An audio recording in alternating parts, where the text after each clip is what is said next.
الحمد لله نحمده ونستعينه ونستغفره ونؤمن به ونتوكل عليه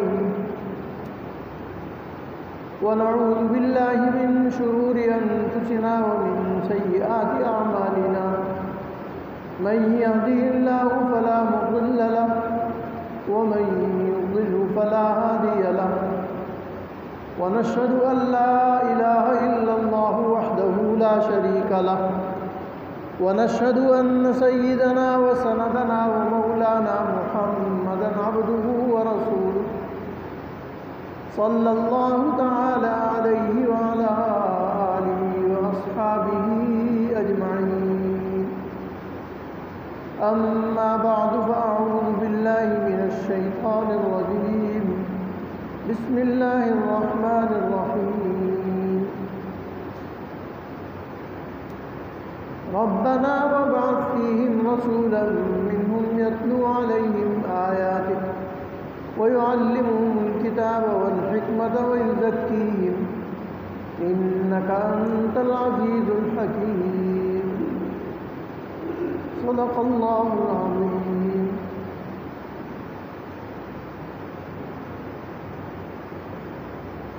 رسالت مآب صلی اللہ علیہ وسلم کی تشریف آوری اور آپ کی بعثت کے بنیادی مقاصد کیا ہیں، قرآن حکیم نے ان کو کس طرح سے بیان کیا ہے، اور آپ صلی اللہ علیہ وسلم نے اپنی عملی زندگی میں اور علمی زندگی میں کن چیزوں کو بیان کیا ہے، ان پر مختصر روشنی ڈالنے کے لیے سورہ بقرہ کی آیت تلاوت کی ہے۔ گزشتہ جمعہ بتایا تھا کہ نبی اکرم صلی اللہ علیہ وسلم کی بعثت کس ماحول میں ہوئی تھی۔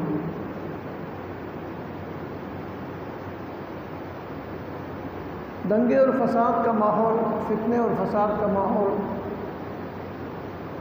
افراتفری کا ماحول تھا، آپس میں ایک دوسرے کے ساتھ دشمنی اور عداوت۔ اہل مکہ کے آپس میں ایک دوسرے کے ساتھ عداوت تھی، اور عرب اور عجم کا ایک امتیاز تھا، اور اس دوران عرب اپنے تکلم پر نازا تھا، اپنی عربیت پر، اپنی زبان پر، اپنی فصاحت پر، اپنی بلاغت پر فخر کرتے تھے، اور ان کا عالم یہ تھا کہ ایک آدمی کھڑے ہو کر 100 اشعار اور قصائد کہہ دیتا تھا۔ فصاحت اور بلاغت کا یہ عالم تھا کہ ایک ردیف میں، ایک قافیے کے اندر 100 شعر، 50 شعر بیک زبان کھڑے ہو کر پڑھ دیتا تھا ایک آدمی، اور ان کو اپنی عربیت پر بہت ناز تھا، اپنی عربیت پر بڑا فخر تھا۔ نحن العرب، نحن ابناء العرب، ہم عرب کے اولاد ہیں، ہم عرب ہیں۔ اور باقیوں کو عجم کہتے تھے، یعنی باقیوں کو گونگا کہتے تھے کہ آپ لوگ گونگے ہیں، آپ لوگ ہمارے مقابلے میں، ہماری فصاحت کے مقابلے میں آپ کی فصاحت نہیں ہے، آپ کو بولنا نہیں آتا ہے، آپ عجم ہیں۔ تو یہ افتخار کا ایک بنیادی مرکز، ایک افتخار اور فخر کا سبب نسب تھا کہ بعض ان میں سے نسب کو سبب افتخار سمجھتے تھے۔ نحن ابناء القریش، ہم قریش کی اولاد ہیں، ہاشم کی اولاد ہیں، بنو ہاشم کی اولاد ہیں، اور اسی طرح سے مختلف قبائل اپنے اپنے قبیلے کا تشخص بیان کرتے تھے اور اپنے اپنے قبیلے کے اوپر فخر کرتے تھے، افتخار کرتے تھے۔ مذاکرے ہوتے تھے، ایک دوسرے کے ساتھ مناقشے ہوتے تھے، گفتگو ہوتی تھی، اور کلام کے اندر ایک دوسرے کے اوپر آگے بڑھ جانے کی کوشش ہوتی ہے۔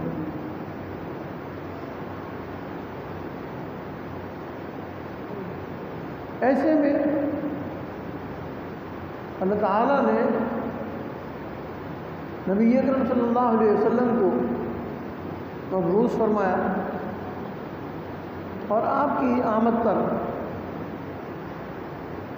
فصحاء اور بلاغاء اپنی بلاغت اور فصاحت پر نازا تھے کہ نبی اکرم صلی اللہ علیہ وسلم تشریف لے آئے،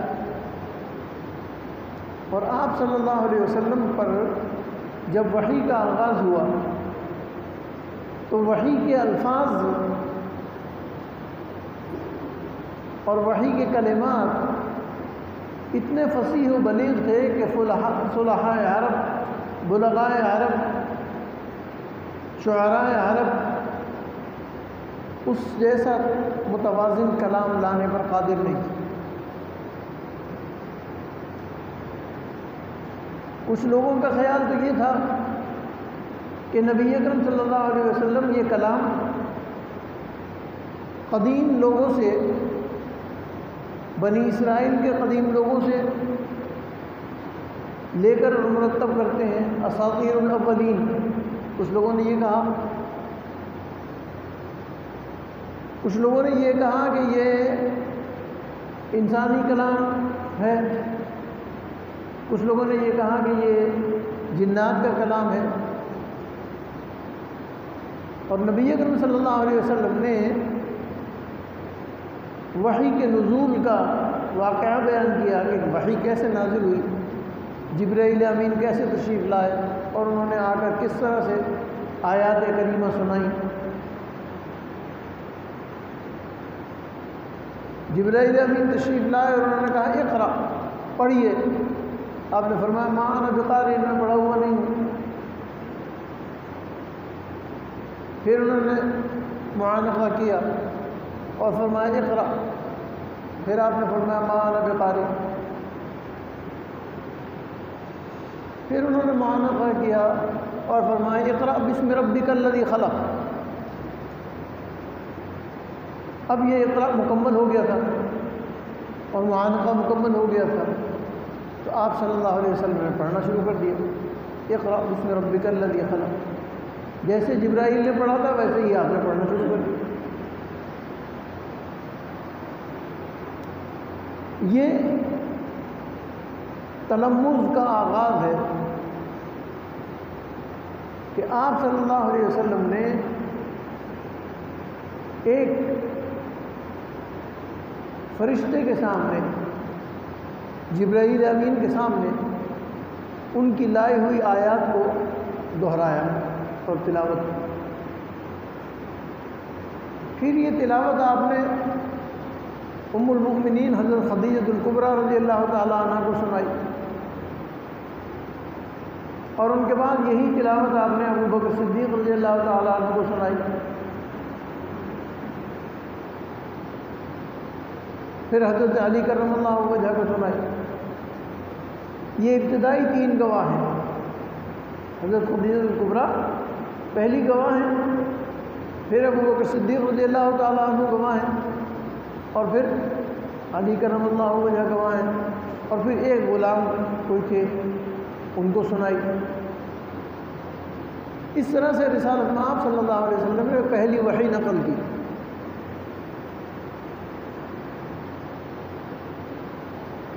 وحی کے نقل کرنے کا یہ سلسلہ رسول اللہ صلی اللہ علیہ وسلم کے منہ مبارک سے شروع ہوا، تلفظ، اور انتقال وحی کو تلاوت کہتے ہیں۔ یتلو علیہم آیاتہ، کہ وہ آپ کی آیات کی تلاوت کریں۔ چنانچہ پہلی وحی کی 5 آیتیں ہیں، ان 5 آیات میں الفاظ کا جو تلفظ ہے وہ بھی قرأت کیا گیا، نقل کیا گیا، اقرأ بسم ربک الذی خلق، اور صحابہ نے اسی تلفظ کو، اسی نوعیت ادا کو، کیفیت ادا کو محفوظ کیا۔ وہ کیفیت ادا نبی اکرم صلی اللہ علیہ وسلم سے سیکھی صحابہ نے، اور پھر اسی کے مطابق صحابہ نے بھی ان آیات کی تلاوت کی۔ چنانچہ جب کوئی آیت تلاوت ہوتی، جب کوئی آیت نازل ہوتی اور آپ صلی اللہ علیہ وسلم اس کی تلاوت فرماتے تو صحابہ اس کی نقل کرتے، اس کو محفوظ کرتے اور دہراتے۔ حدیث میں آتا ہے یتدارسون بینہم، وہ بیٹھ جاتے تھے اور آپس میں تدارس کرتے تھے، حلقہ بنا لیتے، 10 آدمیوں کا 5 آدمیوں کا ایک حلقہ بنا لیا، اس میں ایک دفعہ یہ سنائیں گے، ایک دفعہ یہ سنائیں گے، ایک دفعہ یہ سنائیں گے، ایک دفعہ یہ سنائیں گے، یہ تدارسون بینہم۔ یہ وحی کے نزول اور وحی کے جمع کی پہلی کیفیت ہے کہ حضرات صحابہ نبی اکرم صلی اللہ علیہ وسلم سنتے اور اس کو محفوظ کرتے، یاد کرتے۔ 23 سال کے عرصے میں قرآن پاک مکمل ہوا ہے، اور اس عرصے میں صحابہ نے آپ کے منہ مبارک سے جو سنا ہے اس کو یاد کیا، محفوظ کیا ہے، باہم تکرار کیا ہے، باہم تدارس کیا ہے۔ آپ صلی اللہ علیہ وسلم سے سیکھنے کے ساتھ ساتھ صحابہ بڑے صحابہ سے سیکھتے تھے۔ کچھ حضرات جن کو اللہ نے نہایت عمدہ آواز عطا فرمائی تھی، جن کی آواز بہت عمدہ تھی، ان کو آپ نے حکم دیا کہ ان کو سکھایا کرو، چنانچہ صحابہ سیکھتے تھے۔ پھر جو آیت نازل ہوتی تھی اس کو لکھوایا بھی جاتا تھا۔ قرآن حکیم کی جو آیت نازل ہوتی وہ لکھوائی جاتی۔ لوح محفوظ سے آنے والی آیات کسی چمڑے کے اوپر، کسی جھلی کے اوپر، کپڑے کے اوپر، لکڑی کی تختی کے اوپر، پتھر کی سل کے اوپر، اونٹ کے شانے کی ہڈی کے اوپر، یہ مثالیں ملتی ہیں اور یہ محفوظ ہوتی تھی۔ صحابہ بھی اپنے پاس محفوظ کرتے تھے اور رسالت آپ صلی اللہ علیہ وسلم کے پاس بھی محفوظ تھی۔ اور کاتبان وحی جو رسول اللہ صلی اللہ علیہ وسلم کی وحی کو لکھتے تھے، ان میں بڑے بڑے صحابہ کے نام ہیں، وہ کتابت کرتے تھے، باقاعدہ علم الکتابت سیکھا گیا، علم الکتابت سیکھا گیا۔ پھر آپ صلی اللہ علیہ وسلم نے کچھ صحابہ کو بھیجا کہ وہ عراق جائیں اور عراق جا کر وہاں سے علم القرطاس سیکھ کر آئیں، کاغذ بنانے کی صنعت، کاغذ بنانے کی صنعت سیکھ کر آئیں، علم القرطاس سیکھ کر آئیں۔ علم کے فروغ اور علم کے پھیلاؤ کے جو وسائل اختیار کیے جاتے تھے ان میں قلم اور دوات تھا، کاغذ یا ہڈی اور چمڑا تھا یا تختی تھی، ان کو استعمال کیا جاتا تھا۔ پتھر کی سیلیں بنا لی جاتی تھی، پتھر کی سل پر لکھا جاتا تھا، بلکہ پتھر کی سلوں پر کندہ بھی کیا جاتا تھا۔ چنانچہ آج تک اس زمانے کے لکھے ہوئے پتھر دنیا میں محفوظ ہیں۔ بعض مقامات پر وہ پتھر لوگوں کو ملے ہیں آثار قدیمہ میں کہ جن پر آیات لکھی ہوئی، کسی پر سورہ فاتحہ لکھی ہوئی ہے، کسی پر کوئی اور چیز لکھی ہوئی ہے۔ یہ حضرات صحابہ ان کو محفوظ کرتے تھے، مکتوب کر لیتے تھے، کیونکہ بعثت کے مقاصد میں سے اس وحی کی حفاظت پہلی ذمہ داری تھی، اور اس ذمہ داری میں ایک تلاوت تھی اور ایک کتابت تھی۔ تو تلاوت کا بھی اہتمام تھا، حفظ کا اہتمام تھا، صحابہ اس کی تحفیظ کرتے تھے، اس کو یاد کرتے تھے، اس کا دور کرتے تھے، سناتے تھے۔ پھر رسالت مآب صلی اللہ علیہ وسلم اپنے صحابہ سے خود بھی سنتے تھے، کبھی کبھی فرمائش کرتے اور فرماتے۔ عبداللہ بن مسعود رضی اللہ تعالیٰ عنہ فرماتے ہیں کہ ایک دن مجھے بلایا اور مجھ سے بلا کر کہا کہ میں تم سے قرآن پاک سننا چاہتا ہوں۔ انہوں نے کہا کیا میں آپ کے سامنے تلاوت کروں؟ وحی آپ پر نازل ہوتی ہے، آپ پر قرآن حکیم نازل ہوتا ہے، کیا میں آپ کے سامنے تلاوت کرنے کی جرت کروں، ہمت کروں؟ اقرأکم علیکم، اقرأ علیکم، کیا میں آپ کے اوپر پڑھوں؟ فرمایا امرنی اللہ، اللہ نے حکم دیا ہے کہ تم مجھے سناؤ۔ میں ایسے ہی مطالبہ نہیں کر رہا، میں یہ مطالبہ اللہ کی طرف سے کیے ہوئے کو بیان کر رہا ہوں کہ اللہ نے مجھے حکم دیا ہے کہ میں تم سے سنوں۔ چنانچہ عبداللہ ابن مسعود نے سنایا۔ سورہ نساء کی 40-39 آیتیں آپ نے سنائی، ایک نشست میں سورہ نساء کی 40 کے قریب آیتیں سنائی ہیں، تقریباً آدھا پارے کے قریب ہے۔ اور عبداللہ ابن مسعود کی تلاوت جو تھی وہ تحقیق کی تلاوت تھی، یہ ہماری طرح رواں حدر کی تلاوت نہیں تھی جیسے ہم نماز میں رواں پڑھ لیتے ہیں، وہ تحقیق سے پڑھتے تھے، بڑا ایک ایک حرف کو پورا حق ادا کر کے پورا پورا مد ادا کرتے تھے۔ ایک مرتبہ کسی بدو کو پڑھا رہے تھے، ایک آیت اس کو کہلوائی، اعوذ باللہ من الشیطان الرجیم انما الصدقات للفقراء والمساکین۔ بدو سامنے سادہ سا آدمی تھا، گاؤں کا آدمی تھا، اس تکلف سے اس نے نہ پڑھا بلکہ روانی میں ایسے ہی پڑھ دیا اور مد بھی نہیں کیا، اس نے پڑھ دیا انما الصدقات للفقراء والمساکین، تو الفقراء کا مد نہیں کیا۔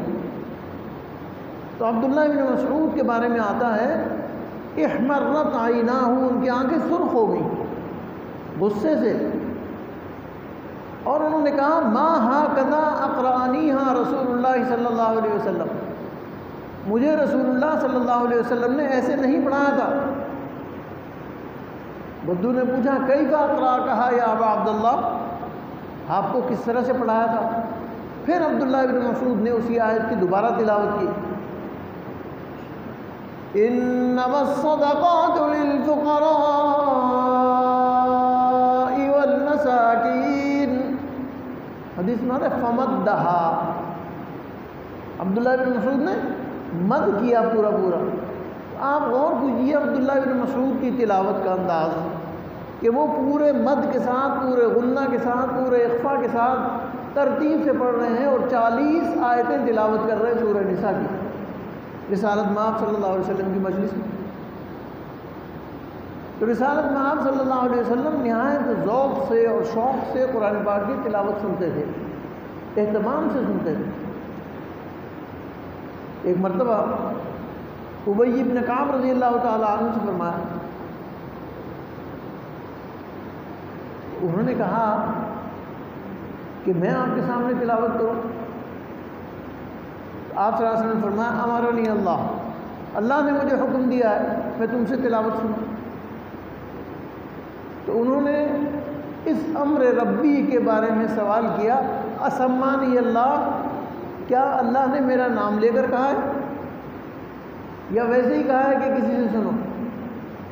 غور کیجیے آپ، اعزاز اور اکرام، پوچھا کہ اسمانی اللہ، کیا اللہ نے میرا نام لیا؟ اگر نام لیا ہے تو پھر تو قبولیت کی اعلیٰ درجہ ہے۔ فرما سماک اللہ، اللہ نے تیرا نام لے کر کہا ہے کہ ابی بن کعب سے سنو۔ تو یہ بڑا شرف اور امتیاز تھا، عالمی اعزاز، اس کے مقابلے میں کوئی چیز نہیں ہے، یہ اعزاز من وجہ اللہ ہے، اللہ کی طرف سے یہ مقام۔ تو حضرات صحابہ کو قرآن پاک کی تلاوت کا خود بھی اہتمام تھا، سناتے بھی تھے، سنتے بھی تھے، یتدارسون بینہم، ایک دوسرے کے ساتھ تدارس بھی کرتے تھے، ایک دوسرے سے سیکھتے بھی تھے۔ ایک مرتبہ اور عجیب واقعہ پیش آیا، حضرت عائشہ رضی اللہ تعالی عنہ عشاء کے بعد ابو بکر صدیق رضی اللہ تعالیٰ عنہ کے گھر سے نکلی اور اپنے گھر کی طرف جانے کے لیے۔ آپ جو لوگ مسجد نبوی میں گئے ہیں وہ جانتے ہیں کہ خوخہ ابو بکر صدیق ادھر باب الرحمت کی طرف ہے اور روضہ اقدس دوسری سمت میں ہے، یعنی یہ دائیں طرف کی ابتدا ہے مسجد نبوی کی، وہ بائیں طرف کی انتہا ہے مسجد نبوی کی، اور اس کے باہر سے جانے کا راستہ ہے۔ مسافت، کتنی مسافت ہے۔ رسالت مآب صلی اللہ علیہ وسلم عشاء کے بعد آرام فرماتے تھے، حضرت عائشہ نہ پہنچی، انتظار کرتے رہے، دیر ہو گئی۔ جو ہی حضرت عائشہ داخل ہوئی حجرے میں تو آپ نے پوچھا کہ آپ نے تاخیر کیوں کی آنے میں، کیا معنی تھا؟ فرمایا حضرت عائشہ نے کہ میں گھر سے نکلی، مسجد ابو بکر صدیق گھر سے جب نکلی تو راستے میں ایک گھر کے اندر صحابہ جمع تھے اور ایک صاحب تلاوت کر رہے ہیں۔ میں کچھ دیر گھر کے باہر کھڑکی کے باہر کھڑی رہی اور وہ تلاوت سنتی رہی۔ واللہ اتنی خوبصورت تلاوت میں نے پہلے کبھی نہیں سنی تھی۔ آپ صلی اللہ علیہ وسلم جب بستر پر لیٹ جاتے تھے پھر اور کوئی کام نہیں کرتے تھے، اسی وقت اٹھے اور فرمایا کہ چلو میں بھی چلتا ہوں اور وہاں چل کے سنتا ہوں۔ چنانچہ دونوں حضرات، حضرت عائشہ رضی اللہ تعالیٰ عنہ اور نبی اکرم صلی اللہ علیہ وسلم، دونوں حضرات چل کر اس مکان کے باہر پہنچے۔ مکان میں اندر صحابہ جمع ہیں، صحابہ کو اندر کچھ پتہ نہیں کہ باہر کیا ہو رہا ہے، اور باہر والوں کو کچھ پتہ نہیں کہ اندر کون کون ہے۔ اندر تلاوت ہو رہی تھی، نبی اکرم صلی اللہ علیہ وسلم باہر تلاوت سنتے رہے، کافی دیر کھڑے رہے، باہر کھڑکی کے باہر کھڑے ہو کے تلاوت سنتے رہے۔ اس کے بعد آپ واپس گھر تشریف لے گئے، سو گئے، آرام کیا۔ صبح فجر کی نماز میں آپ نے صحابہ سے ذکر کیا کہ رات عجیب واقعہ ہوا، اور وہ قصہ سنایا کہ ام المؤمنین عائشہ رضی اللہ تعالیٰ عنہ اس طرح سے یہاں آئی تھی اور انہوں نے اس گھر میں تلاوت سنی تو میں بھی آ گیا، پھر میں نے بھی تلاوت سنی۔ تو کون تھا وہ جو تلاوت کر رہا تھا؟ تو صحابہ میں سے حضرت ابو موسیٰ اشعری کے بارے میں کہا گیا کہ حضرت ابو موسیٰ اشعری تلاوت کر رہے تھے۔ ایک روایت میں کسی دوسرے صحابی کا نام بھی آتا ہے۔ بہرحال تو صحابہ کی ایک جماعت ہی تلاوت کر رہے تھے، تو ابو موسیٰ اشعری کو مخاطب کر کے آپ نے فرمایا کہ اے ابو موسیٰ اشعری، اوتیت مزمارا من مزامیر آل داؤد، تیرے گلے میں تو مزامیر آل داؤد کی گھنٹیاں بج رہی تھیں، تیری آواز میں جو حسن و جمال تھا وہ مزامیر آل داؤد سے بھی بڑھ کر کہیں تھا۔ تو ابو موسیٰ اشعری نے عرض کیا لعلمت، اگر میں یہ جانتا کہ آپ صلی اللہ علیہ وسلم میری تلاوت سن رہے ہیں، لحبرت تحبیرا، میں اس سے اور اچھا خوبصورت کر کے پڑھتا۔ تو صحابہ نبی اکرم صلی اللہ علیہ وسلم کو قرآن پاک سناتے تھے، آپ ان کا قرآن پاک سنتے تھے اور سننے کے بعد تعریف بھی فرماتے تھے، اور یہ آپ کے مقاصد کا پہلا مقصد تھا کہ قرآن پاک پڑھا جائے، اس کو محفوظ کیا جائے، اس کو سنا جائے، اس کو لکھا جائے۔ چنانچہ لکھنے کے قواعد اور ضوابط، بعض حضرات کو یہ اشکال ہوتا ہے کہ آپ صلی اللہ علیہ وسلم امی تھے، اور وہ امی کا مطلب یہ سمجھتے ہیں کہ آپ کو لکھنا پڑھنا نہیں آتا تھا۔ یقیناً آپ کسی کے شاگرد نہیں تھے، آپ نے کسی سے پڑھا نہیں تھا، لیکن اللہ نے آپ کو علوم منتقل کیے تھے۔ جب جبرائیل امین سے آپ نے مکالمہ کیا ہے تو جبرائیل نے کہا اقرا، آپ نے فرمایا ما انا بقاری، میں قاری نہیں ہوں۔ تو اس کے بعد جبرائیل نے معانقہ کیا اور اس معانقے سے علوم منتقل کی، پھر اور معانقہ کیا، پھر اور علوم منتقل۔ یہ علوم جو منتقل کیے، یہ علوم سارے وہ علوم تھے جو علم الانسان ما لم یعلم، انسان کو وہ کچھ سکھایا گیا ہے جو وہ نہیں جانتا۔ یہی تو وہ معانقہ تھا جو علوم کے انتقال کا سبب تھا، اور اسی میں الذی علم بالقلم، وہی اللہ ہے جس نے قلم سے لکھنا سکھایا۔ تو اللہ تعالیٰ نے علم الکتابت بھی آپ کو سکھایا۔ پھر ایک روایت میں آتا ہے کہ رسول اللہ صلی اللہ علیہ وسلم جب قرآن کی کتابت کراتے تھے تو لوح محفوظ پر لکھا ہوا آپ کے سامنے ہوتا تھا۔ لوح محفوظ پر جیسے لکھا ہوا تھا، وہ لوح محفوظ کا لکھا ہوا آپ کے سامنے نظر آ رہا ہوتا تھا، آپ اس کے مطابق کتابت کرواتے تھے اور اس کے مطابق صحیح کرتے تھے۔ کیونکہ حدیث میں آتا ہے وَهُوَ يُمْلِي عَلَيَّ، زید بن ثابت کہتے ہیں کہ وہ مجھے املا کراتے تھے۔ تو املا تو وہ کرائے گا جو حرفوں کی ترتیب جانتا ہوگا کہ پہلے یہ حرف ہے، اس کے بعد یہ حرف ہے، اس کے بعد یہ حرف ہے۔ مثلا ذالک الکتاب، اب ذالک الکتاب میں دال کے بعد الف لکھا جانا چاہیے لیکن نہیں ہے، دال لام کاف ہے، دال لام کاف ہے، دال کے اوپر کھڑا زبر ذالک، تلفظ قرآنی میں ذالک ہے اور مکتوب قرآنی ذالک ہے۔ تو یہ مکتوب قرآنی ذالک جو ہے یہ لوح محفوظ میں اس طرح سے لکھا ہوا ہے، کیوں لوح محفوظ میں الف نہیں ہے لہذا رسول اللہ صلی اللہ علیہ وسلم نے اس کا الف نہیں لکھوایا۔ سارے قرآن میں جہاں بھی ذالک آئے گا وہ بغیر الف کے لکھا جائے گا۔ الکتاب پورے قرآن حکیم میں ہر جگہ الکتاب کی تا کے بعد الف نہیں ہے، الکتاب کی تا کے بعد الف نہیں ہے، صرف ایک ولہا کتاب معلوم ایک جگہ پر ہے۔ تو جہاں ولہا کتاب معلوم میں الف لکھا ہوا ہے وہاں آپ حذف نہیں کر سکتے، اور جہاں حذف کیا ہے وہاں آپ ثابت نہیں کر سکتے۔ ذالک الکتاب کو آپ الف سے نہیں لکھ سکتے کیونکہ مکتوب قرآنی میں ایسے نہیں ہے۔ قرآن کا یہ رسم، یہ ملفوظ اور مکتوب دونوں منزل من اللہ ہیں، دونوں کے دونوں منزل من اللہ ہیں۔ اور رسول اللہ صلی اللہ علیہ وسلم کے مقاصد بعثت کا پہلا مقصد یہ تھا کہ قرآن حکیم کے تلفظ کو بھی محفوظ کیا جائے اور اس کی کتابت کو بھی محفوظ کیا جائے، اس کی ہر ادا کو محفوظ کیا جائے، اس کے بیان کو محفوظ کیا جائے، اس کے معنی اور تفسیر کو محفوظ کیا جائے، اس کے احکام اور استنباط کو محفوظ کیا جائے۔